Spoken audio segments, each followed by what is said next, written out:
Finally tonight, as promised, a special comment on the inaccurately described Ground Zero Mosque. They came first for the communists, and I didn't speak up because I wasn't a communist. Then they came for the trade unionists, and I didn't speak up because I wasn't a trade unionist. Then they came for the Jews, and I didn't speak up because I wasn't a Jew. Then they came for me, and by that time, no one was left to speak up. Pastor Martin Niemöller's words are well known, but their context is not well understood. Niemöller was not speaking abstractly. He witnessed persecution, he acquiesced to it, he ultimately fell victim to it. He had been a German World War I hero, then a conservative who welcomed the fall of German democracy and the rise of Hitler, and he had few qualms about the beginning of the Holocaust until he himself was arrested for supporting it insufficiently. Niemöller's confessional warning came first in a speech in Frankfurt in January 1946, 8 months after he had been liberated by American troops. He had been detained at Tyrol, Sachsenhausen, and Dachau for 7 years. Niemöller survived the death camps. In quoting him, I make no direct comparison between the attempts to suppress the building of a Muslim religious center in downtown Manhattan and the unimaginable nightmare of the Holocaust. Such a comparison is ludicrous. At least it is now.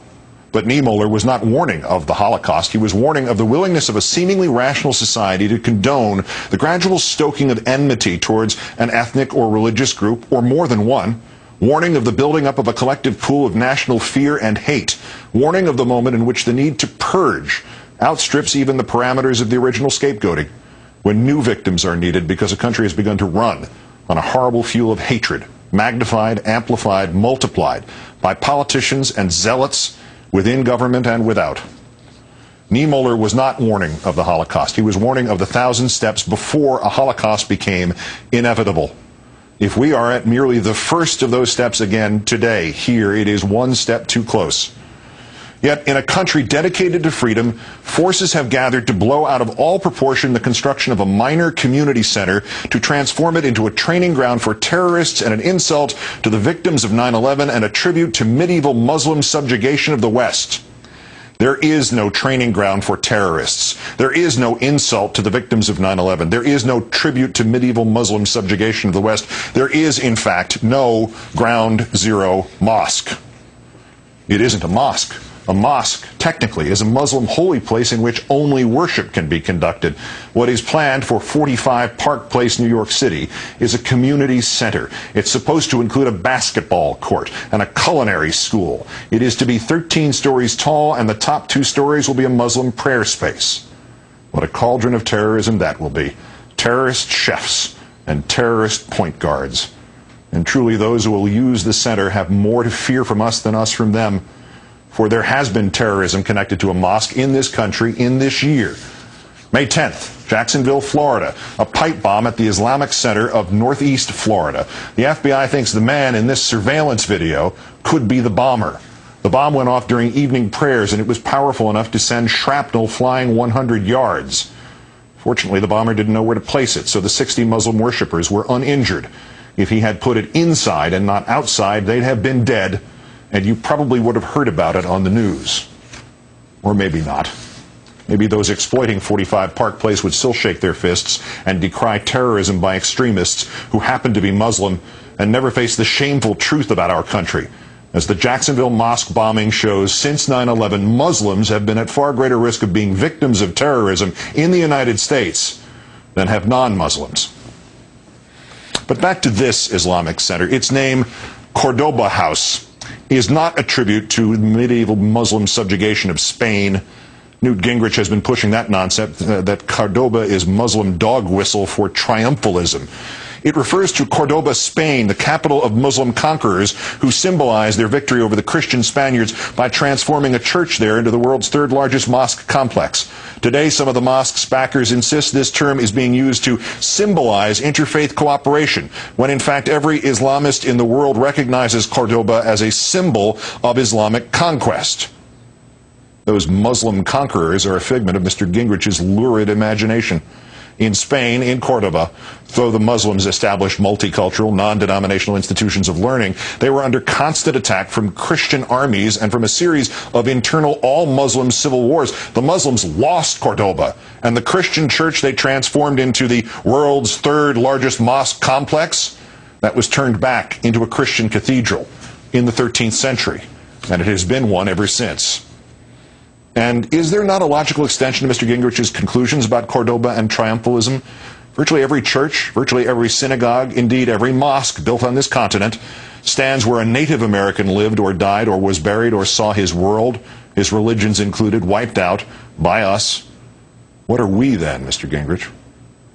And by the way, a point Mr. Gingrich has not even whispered as he has shouted fire in a crowded theater. When the historical implications of Cordoba were made clear to the backers of this project, the property developer, Sharif Gamal, changed the name.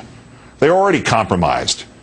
We are calling it Park 51 because of the backlash to the name Cordoba House, he told the Financial Times. It will be a place open to all New Yorkers, and that is a very New York name.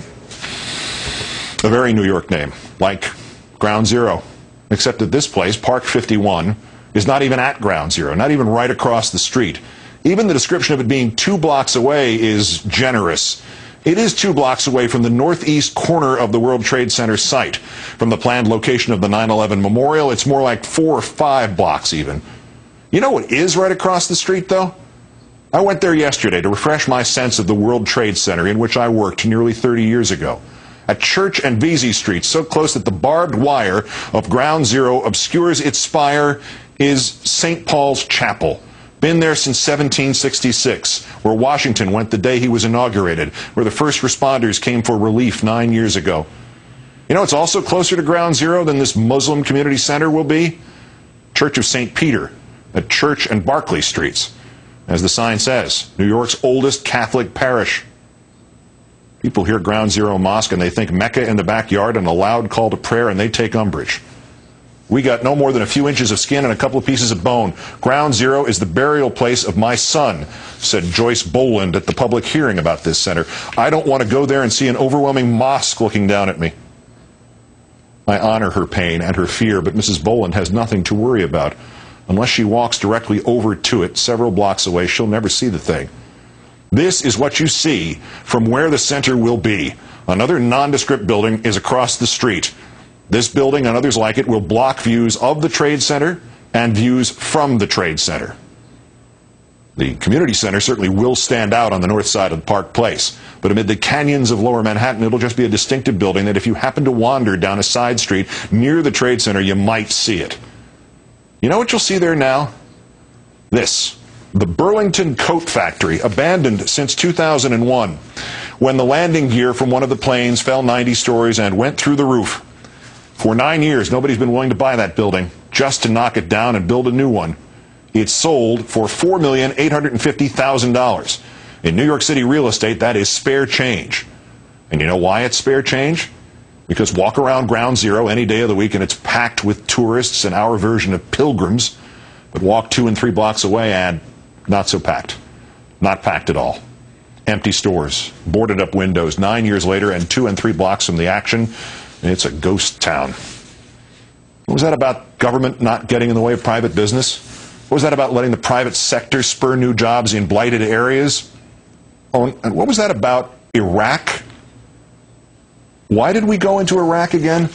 I don't mean the real versions or the naked vengeful blindness that enabled the forging of a non-existent connection between Iraq and 9/11. I mean the official explanation. To free the world, and especially Iraq's citizens, of the tyranny of Saddam Hussein. That's its supporters' defense of the Iraq invasion to this hour. Well, who lives in Iraq? Muslims. I hate to reveal this to anybody on the right who did not know this, but when they say Iraq is 65% Shia and 32% Sunni, you do know that Shia and Sunni are both forms of the Muslim religion, right? We sacrificed 4,415 of our military personnel in Iraq to save Muslims, and there are thousands of us still there tonight to protect Muslims, but we don't want Muslims to open a combination culinary school and prayer space in Manhattan? From the beginning of this nation, we have fought prejudice and religious intolerance, and our greatest enemy, stupidity exploited by rapacious politicians. It is only 50 years now, this month, since Americans publicly and urgently warned their countrymen not to support presidential candidate because he was a Roman Catholic. He would bow to the will not of the American people, but of the Pope. He would be a papist. He would be the agent of a foreign state. His name was John Fitzgerald Kennedy. Despite the nobility of our founding and the indefatigable efforts of all of our generations, there have always been those who would happily sacrifice our freedoms, our principles, to ward off the latest unprecedented threat, the latest unbeatable outsiders. And once again, at 45 Park Place, we are being told to sell our birthright to feed the maw of xenophobia and vengeance and mob rule. The terrorists who destroyed the buildings from which you could only see 45 Park Place as a dot on the ground wanted to force us to change our country, to become more like the ones they knew. What better way could we honor the dead of the World Trade Center than to do the terrorists' heavy lifting for them? And do you think 45 Park Place is where it ends? The moment this monstrous betrayal of our America gained the slightest traction, the next goal was unveiled. No more building permits for any mosques in this country, brayed a man from the euphemistically named American Families Association. Of course, he said maybe the permits could be granted if the congregation, quote, was willing to publicly renounce the Koran. They came first for the building permits. But back to downtown. Does the name Masjid Manhattan mean anything to you? Let me take you in conclusion to 20 Warren Street, New York City. Not much to look at. Not from across the street. Not from up close. That open door there, that's the only thing that distinguishes it from the rest of the grill fronts of the neighborhood. That and the yellow sign there. Entrance to Islamic Center. It's in the basement. It's a Muslim house of worship. Masjid Manhattan. It lost its lease in a larger building down the street 2 years ago. The new facility is so small that only about 20% of worshipers can use it at a time, but Masjid Manhattan opened in early 1970. 4 blocks away, the World Trade Center opened in December 1970. The actual place that is the real-life equivalent right now of the paranoid dream contained in the phrase Ground Zero Mosque has been up and running since before there was a World Trade Center and for the 9 years since there has been a World Trade Center, running without controversy, without incident, without terrorism, without protest. Because this is America, damn it. And in America, when somebody comes for your neighbor or his Bible or his Torah or his atheist manifesto or his Koran, you and I do what our fathers did and our grandmothers did and our founders did. You and I speak up. Good night and good luck.